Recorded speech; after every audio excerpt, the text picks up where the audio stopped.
Here's the cold hard truth about discipline that nobody wants to admit. You've probably watched dozens of videos about building willpower and creating the perfect morning routine, yet you're still here struggling with the same patterns. You start strong on Monday, make excuses by Wednesday, and give up completely by Friday. Sound familiar? Well, today we're going to break this cycle once and for all. I'm about to share a completely different approach to building discipline that focuses on transforming your mindset rather than just following another productivity hack. This isn't about forcing yourself into becoming a robot or punishing yourself into submission. Instead, we're going to rewire how you think about discipline itself, and I guarantee this will change everything. Before we dive deep, let me be clear about something. The foundation of sustainable discipline starts with your physical well-being. If you're dehydrated, malnourished, or exhausted, no mindset trick in the world will save you. Make sure you're drinking enough water, eating properly, and getting adequate sleep. These aren't optional prerequisites, they're the baseline for everything we're about to discuss. The first major mindset shift you need to make is understanding that true discipline comes from a place of self-love, not self-hatred. Most people approach discipline like they're at war with themselves. They create rigid rules and harsh punishments, treating their future self like an enemy that needs to be controlled. This approach always fails because it's built on negative emotions that eventually burn out.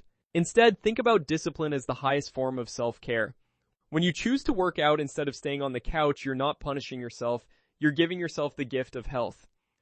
When you choose to work on your goals instead of scrolling social media, you're investing in the person you want to become. This reframe is powerful because it aligns your actions with positive emotions rather than fighting against negative ones. Here's where it gets interesting. Self-love creates discipline, but discipline also creates self-love. It's a beautiful upward spiral. Every time you follow through on a commitment to yourself, you're proving that you're someone worth investing in. Your self-respect grows with each disciplined action, making future disciplined actions easier to take. The second crucial element is making discipline part of your core identity. People always act in alignment with who they believe they are. If you see yourself as someone who lacks willpower, you'll find evidence to support that belief. But if you start seeing yourself as a disciplined person, your actions will naturally follow suit. Start by creating a detailed vision of your disciplined future self. What does this person's typical day look like? Where do they live? What do they eat for breakfast? How do they spend their evenings? What do they say yes to? And more importantly, what do they confidently say no to? Paint this picture with as much detail as possible. Now here's the key part. You need to fully accept that becoming this person is inevitable. I'm not asking you to believe it's guaranteed, just to be open to the possibility. When you operate from the assumption that you will eventually become this disciplined version of yourself, you start making decisions that align with that future reality. Your environment plays a massive role in supporting this new identity. Think about how visiting your childhood home instantly transports you back to old patterns and emotions. Your brain picks up on countless environmental cues that trigger specific behaviors and feelings. We can use this psychological mechanism to our advantage. Start making changes to your environment that reflect your disciplined identity. If your future self is someone who exercises regularly, leave your workout clothes visible. Keep healthy snacks at eye level and hide the junk food. If you want to read more, place books in spots where you typically grab your phone. These environmental cues serve as constant reminders of who you're becoming. Here's an advanced strategy that might feel uncomfortable but works incredibly well for many people. We're going to use loss aversion to motivate disciplined behavior. Research shows that people are more motivated to avoid losing something than to gain something equivalent. We can trick our brains into feeling like we're losing something when we act undisciplined. One way to implement this is through commitment contracts. Put money on the line that you'll lose if you don't follow through on your disciplined actions. Make it hurt enough that you'll feel genuine regret if you have to pay up. Some people even set it up so the money goes to a cause they strongly disagree with, making the stakes feel even higher.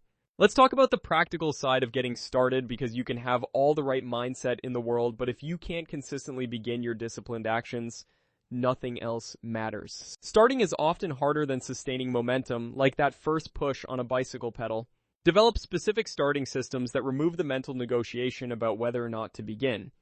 If you struggle with writing, start by writing about something you dislike for 5 minutes. The goal isn't to create good content, it's just to get your fingers moving on the keyboard.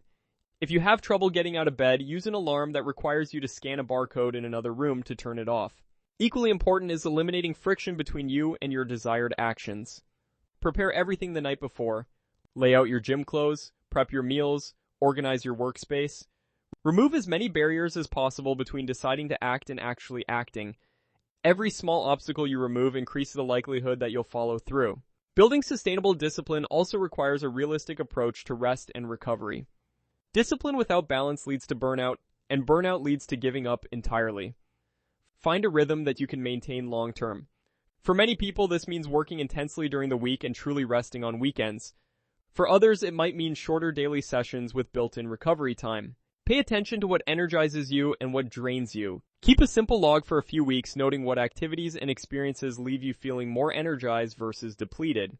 Use this information to structure your schedule in a way that supports sustained effort over time. Eventually, you'll reach moments where no amount of mindset work or environmental design will substitute for simply doing the thing you said you'd do. This is where discomfort training becomes valuable. Think of it as going to the gym for your willpower muscle. Practice choosing discomfort in small, manageable situations throughout your day. Take cold showers, do tasks immediately instead of procrastinating, sit with boredom instead of reaching for your phone. These micro moments of choosing the harder path build your capacity to act disciplined when it really counts. The beautiful truth about discipline is that every small win builds momentum for bigger wins.